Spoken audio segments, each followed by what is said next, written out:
Hi, we're on the range today, so please bear with gunfire here in the background. Recently we did a presentation comparing the Rock Island Armory 1911 to the Colt government model, both in caliber 45 ACP.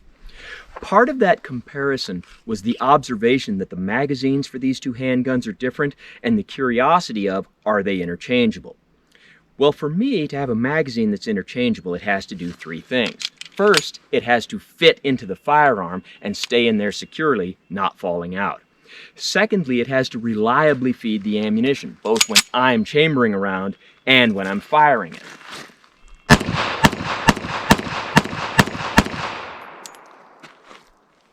Third, when I fire the last shot, it has to make the slide lock back. So for instructional purposes only, we did that drill a few times and concluded that yes, the magazines are interchangeable. However, in doing that demonstration, I also mentioned that I like to reload before the slide locks back. I like to reload while they're still around in the chamber. But in doing that, I neglected to explain why I do that. And that led to a major communication breakdown.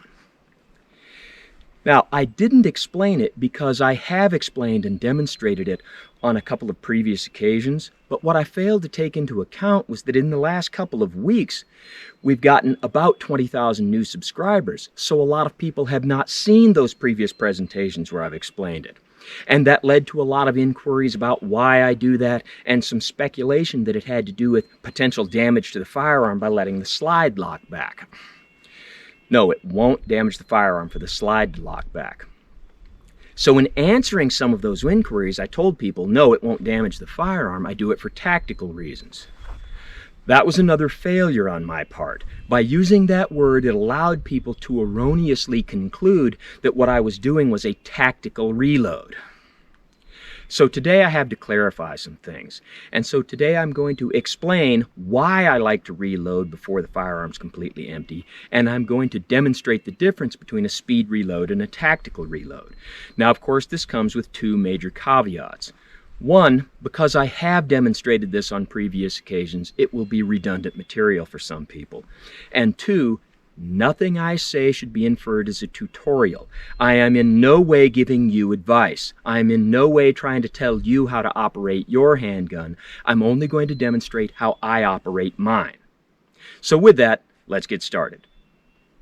So first, the explanation of why I would reload before the pistol's completely empty.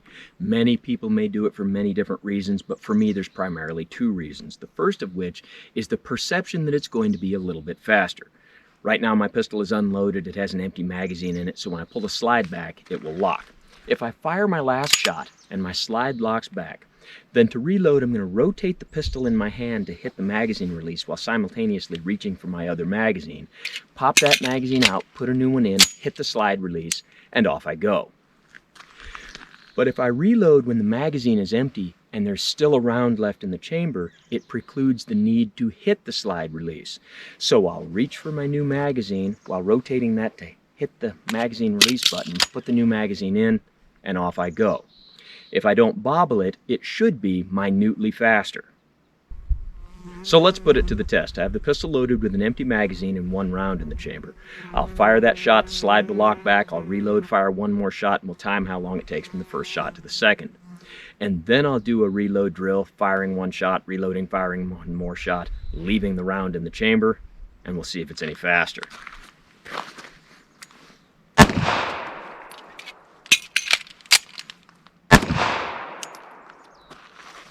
Now let's try that, leaving the round in the chamber.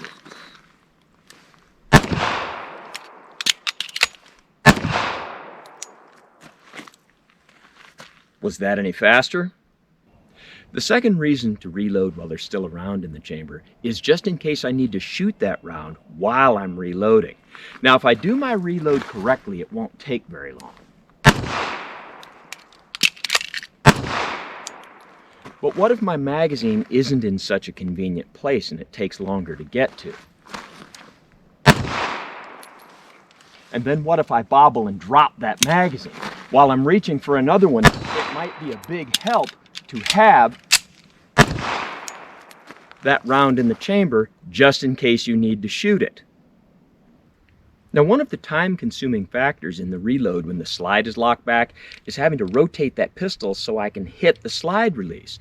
And there are those who would say that instead of doing that, when I put the new magazine in, I should release the slide with this hand. And that's a valid point.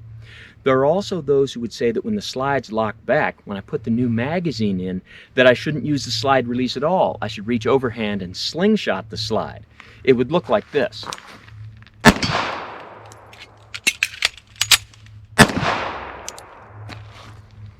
And that's a valid point too. And you'll see me use that technique on some handguns that don't have a slide release that's as easy to reach as this one.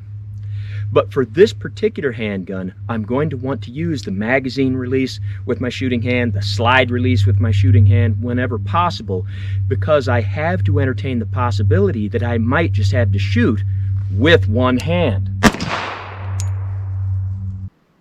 Now I want to discuss the difference between a speed reload and a tactical reload. The circumstances under which you would use a tactical reload might look like this. You're firing, you come down behind cover, okay, now there's a lull in the action and I'm going to take a moment to top off reload. But I know this magazine still has rounds in it that I might need later, so I'm going to retain that magazine and get ready to go again. The most important part of that is when you're putting that magazine away, it has to be somewhere where you can get it in a pocket or into a pouch quickly so you're not dinking around with the thing.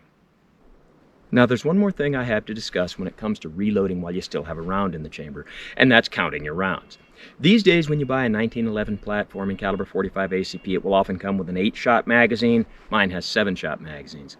And there are those who will say that in a high-stress situation that I won't be able to count to 7. Okay, I've had a reasonable amount of practice with this pistol, and I've had to shoot in a couple of high-stress situations, and I'm fairly good at counting my rounds. However, if you had a pistol with a 15 or an 18 or a 20-shot magazine, especially if you didn't shoot those rounds all at once, you shot a few here and a few there, then it might become extremely difficult to count your rounds. However,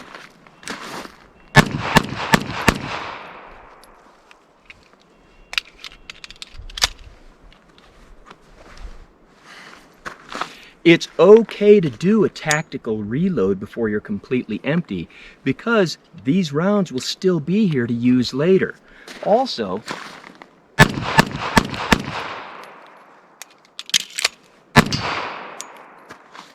it's okay to do a speed reload before you're completely empty, even if the magazine that hits the deck still has a few rounds left in it, because a magazine with a few rounds on the ground is a whole lot better than this in your hand.